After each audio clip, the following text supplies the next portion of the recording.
निर्गमन ग्रंथ अध्याय 40। पवित्र स्थान की प्रतिष्ठा। प्रभु ने मूसा से कहा, पहले महीने के पहले दिन दर्शन कक्ष निवास की स्थापना करो।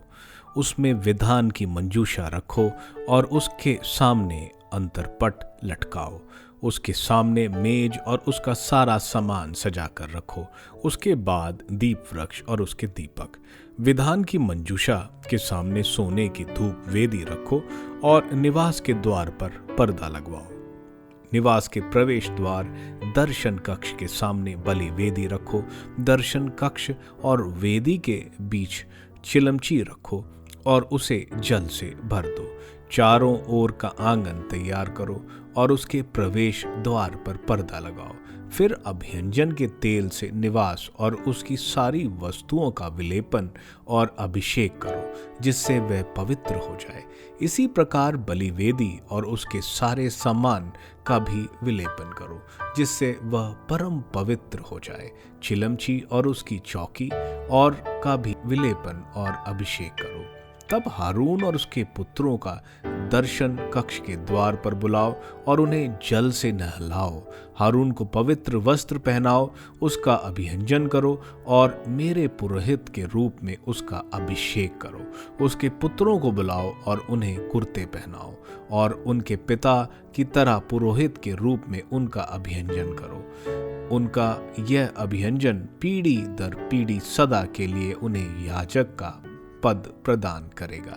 प्रभु ने जो कुछ कहा था, मूसा ने वह सब पूरा किया। दूसरे वर्ष के प्रथम महीने, उस महीने के प्रथम दिन निवास का निर्माण हुआ। मूसा ने निवास का निर्माण किया। उसने जमीन की कुर्सियां डाल दी और उन पर तख्त रखकर उसे छड़ बांधकर खूंटे खड़े किए। उसके निवास पर तंबू तना और उसके ऊपर तंबू का आवरण रख दिया, जैसे कि प्रभु ने मूसा को आदेश दिया था। उसने विधान की पट्टियां मंजूषा में रखी, मंजूषा में डंडे लगाए और उस पर छादन फालक रखा। उसने मंजूषा निवास में रखकर उसके सामने एक अंतरपट लगाया और इस प्रकार विधान की मंजूषा आंखों से ओझल कर दी, जैसा कि प्रभु ने मूसा को आदेश दिया था। इसके बाद उसने दर्शन कक्ष में निवास की उत्तरी भाग में अंतरपट के सामने मेज रखी और उस पर भेंट की रोटियां रखी, जैसा कि प्रभु ने मूसा को आदेश दिया था। उसने दर्शन कक्ष में उसके दक्षिणी भाग में मेज के सामने दीप वृक्ष रखा। उसने प्रभु के लिए दीपक सजाए, जैसा कि प्रभु ने उसे आदेश दिया था। उसने दर्शन कक्ष में अंतरपट के सामने सोने की वेदी रखी। इसके बाद मूसा ने सुगंधित लोबान जलाया, जैसा कि प्रभु ने उसे आदेश दिया था। तब उसने निवास के प्रवेश द्वार पर पर्दा लगाया। उसने निवास दर्शन कक्ष के सामने होम बलि की वेदी रखी और उस पर होम बलि और नैवेद्य चढ़ाया, जैसा कि प्रभु ने मूसा को आदेश दिया था। दर्शन कक्ष और वेदी के बीच चिलमची रखी और उसमें जल भर दिया। मूसा, हारून और उसके पुत्रों ने उससे अपने हाथ पैर धोए। जब वे दर्शन कक्ष में प्रवेश करते और वेदी के पास जाते, तब वे हाथ पैर धोते थे, जैसे कि प्रभु ने मूसा को आदेश दिया था।